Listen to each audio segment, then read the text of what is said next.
Sesaat lagi akan Anda saksikan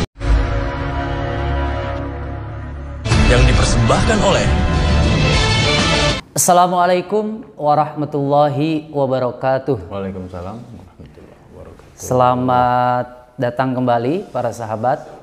Senang sekali rasanya saya kembali bisa menyapa para sahabat semua. Di kesempatan kali ini saya sudah ditemani oleh Bapak Sulasi Mujarrod apa Mulhaq Rubai ya. Jadi Bapak Tasrif. Bapak Tasrif sedunia. Saya ingin sapa dulu beliau. Selamat siang bro, gimana kabarnya, sehat ya? Sehat, alhamdulillah. Sehat, alhamdulillah. Nah begini, beberapa waktu yang lalu itu ada seorang sahabat curhat ke saya bahwa akhir-akhir ini dia itu tidak bisa tidur, gelisah gitu ya. Boring, broken atas hinaan, cercaan, caci maki, bulian dari orang-orang di sekitarnya. Kemudian ketika saya tanya, emang kamu ngelakuin dosa apa? Nah ketika ditanya seperti itu, jawabannya justru malah membuat saya bingung. Saya nggak melakukan apapun yang menurut orang itu jelek, justru saya melakukan hal yang baik gitu loh. Dia melakukan hal baik, dan ketika hal baik itu diceritakan ke saya pikir juga itu memang bagus apa yang dia lakukan. Tapi kebaikan yang dia lakukan itu justru mendapatkan celaan atau caci maki, caci maki dari orang-orang di sekitarnya. Nah sebenarnya fenomena seperti ini itu bagaimana sih bro ya? Baik tapi kok dicela gitu. Baik, kalau ya secara pengalaman saya juga sering sih kalau mengalami hal-hal seperti itu, karena justru itu adalah fitrah manusia malah.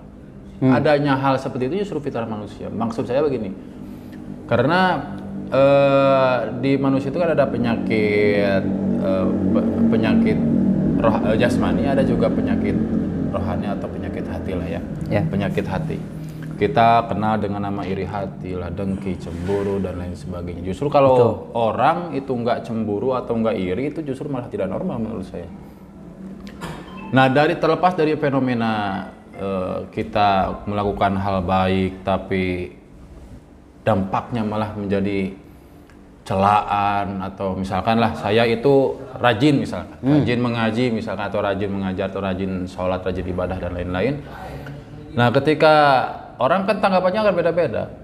Ada yang berkomentar oh dia rajin, atau ada yang berkomentar rajinan, atau merajin-rajinkan, sok rajin atau apalah. Karena ya namanya juga manusia sih, tidak akan pernah berhenti untuk berkomentar, apalagi kalau bisanya cuma komentar. Nah untuk menyikapi hal itu menurut saya ya kita harus noreken, kalau bahasa Jawanya itu tidak mereken sama sekali. Yang penting kita berbuat baik, niat kita baik. Dampaknya nanti buat kita itu apa ya serahkan. Kalau di media sosial terserah netizen, karena netizen mah benar atau gimana lah gitu ya. Berarti dogi menggonggong, kapilah berlalu. Kapilah berlalu. Gitu ya? Dogi menggonggong, kapilah berlalu. Itu bahasanya bagus.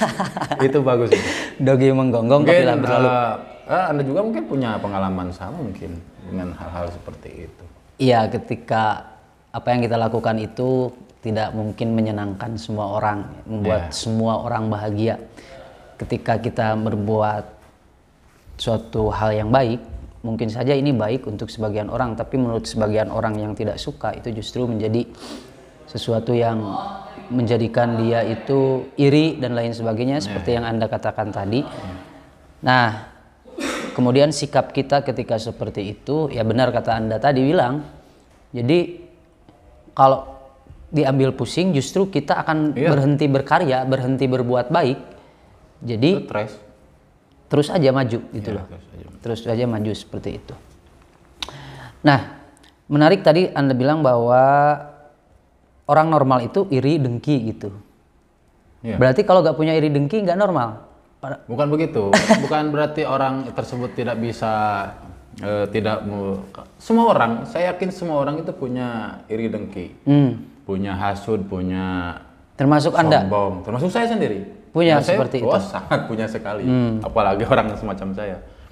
Bahkan sekelas ulama-ulama pun saya kira punya iri dengki. Cuman kalau iri itu tingkatannya kan beda-beda. Ada tingkatan iri yang cenderung ke negatif, ada iri yang jadi positif malah. Saya misalkan contohnya seperti apa tuh? Saya iri karena dia itu mempunyai prestasi bagus misalkan. Iri kenapa saya tidak kan? Kenapa harus dia misalkan? Saya padahal sudah belajar dengan giat. Akhirnya dia nge-push lagi keinginan dia untuk belajar lebih giat lagi supaya bisa menyamai orang yang dia iri tadi itu. Oh, iri. Jadi supaya dilarikan ke hal yang positif itu kan berbeda. Iri terhadap sesuatu yang positif yang ada di orang lain, kemudian kita menjadi termotivasi untuk menjadi seperti dia atau bahkan melampauinya gitu. Jadi tergantung orang bisa menanggapinya seperti apa ya, menyikapi irinya itu seperti apa. Karena kalau cemburu ya, contoh misalkan istri kita ngobrol dengan orang laki-laki lain misalkan, terus kita nggak punya sifat cemburu, justru malah tidak normal menurut saya. Karena ya contoh lah seperti Siti Aisyah itu terceritakan istri yang pencemburu sekali gitu. Karena ya kalau cemburunya dilarikan ke hal yang positif ya malah positif. Kalau negatif, cenderung negatif malah menjadi pertengkaran dan ada kebencian-kebenciannya justru akan jadi negatif. Oke, berarti untuk kita yang berbuat kebaikan ketika ada orang yang tidak suka, kemudian mereka malah justru membuli, kita tetap saja. Ya. Saya teringat sama kata-kata bijak dari Imam Halab kita ya, Imam Syafi'i radhiyallahu anhu itu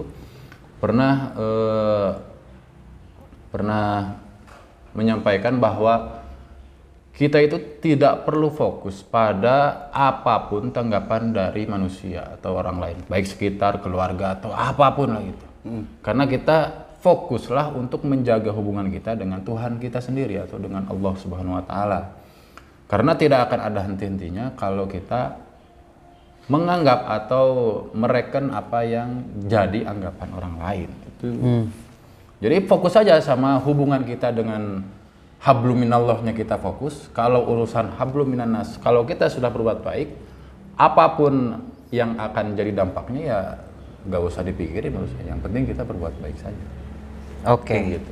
Simpul kata pendek cerita, untuk kita yang berbuat kebaikan, jangan dengar apa kata orang, terus saja berbuat kebaikan. So must go on. Ya. Dan ketika kita menyaksikan orang lain berbuat baik, kita hargai. Kita hargai. Justru jangan mencela mereka, kemudian mereka menjadi berhenti berbuat kebaikan. Ainur itu angkuli aibin. Kalilah wa ainu suktin tubdi masawiya. Karena kalau penglihatan kita sudah dengan penglihatan benci ya apapun yang baik pasti akan jelek ya menurut saya. Kalau penglihatan kita didasari oleh cinta, kasih ya, yang jelek pun akan terasa baik. Jadi jangan sampai pandangan kita dikaburkan oleh cinta atau benci, karena nanti tidak objektif lagi nanti. Harus objektif ya. Oke. Benci sekedarnya. Ya, cinta dan benci sekedarnya. Jadi kalau cinta jangan terlampau cinta, karena kemungkinan nanti kamu justru akan dikecewakan oleh lebih besar. Kalau benci jangan terlalu benci, justru nanti itu akan kembali pada kamu malah suka atau cinta pada apa yang kamu benci gitu ya. Itu dia kata siapa itu ya? Kata orang yang hebat. Atau orang yang hebat di sebelah barat. Kita benci itu jelek. Iya. Ya belum tentu ya, terus kacamata. Tidak semuanya perkara yang kita anggap jelek benar-benar jelek kan belum tentu. Karena kita belum tentu menganggapnya itu atau memandangnya dengan secara objektif. Itu kadang misalkan saya nggak suka sama orang ini, sedikit jelek aja langsung dianggap jelek banget kan, karena ditambahi rasa tidak suka, karena tidak objektif lagi. Jadi saya rasa itu anggapan-anggapan orang yang beranggapan jelek kepada kita karena kita berbuat baik ya mungkin diantaranya karena memang tidak suka sama kita atau tidak suka sama kebaikan kita atau apalah itu ya, saya tidak tahu begitu. Oke. Apapun resikonya, teruslah buat kebaikan. Ya. Jadi saya teringat ada kata-kata seperti ini. Kalau engkau hidup, kemudian meninggal tidak meninggalkan apa-apa, kemudian untuk apa engkau dilahirkan? Lah, mantap itu. Nah, jadi selama engkau hidup, silahkan berbuat kebaikan supaya ketika mati itu meninggalkan kebaikan pula. Jadi kalau hidup dan mati tidak meninggalkan apa-apa, Untuk apa engkau dilahirkan? Dilahirkan. Oke, terima kasih Bro Musa untuk waktunya. Sama-sama. Mudah-mudahan itu bisa memotivasi kita ya dan teman-teman juga untuk selalu berbuat kebaikan. Apapun resikonya, meskipun resikonya itu dicerca, dimaki, jangan hiraukan mereka karena orang yang tidak mempunyai karya itu memang tugasnya itu mencela dan mengomentari. Setuju saya. Jadi setuju. karyanya orang yang mencela, yang iri itu ya hanya bisa mencela gitu lah. Terima kasih, sampai ketemu di kesempatan selanjutnya. Assalamualaikum warahmatullahi wabarakatuh. Waalaikumsalam.